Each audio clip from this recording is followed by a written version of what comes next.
दिग्विजयाचा संकल्प करून युधिष्ठिराने यज्ञ दीक्षा घेतली. पृथ्वी पादाक्रांत करण्यासाठी प्रत्येक पांडवाने एक एक दिशेला सैन्य घेऊन प्रस्थान केले.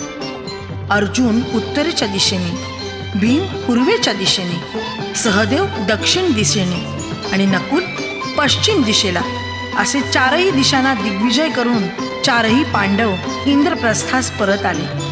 त्यांनी आपला विजय आणि आणलेली संपत्ती ज्येष्ठ भ्राता युधिष्ठिराला अर्पण केली. दिग्विजयाने सारी पृथ्वी निष्कंटक झाल्यावर राजसूय यज्ञाची सुरुवात झाली. या कार्यासाठी श्रीकृष्ण इंद्रप्रस्थात आले.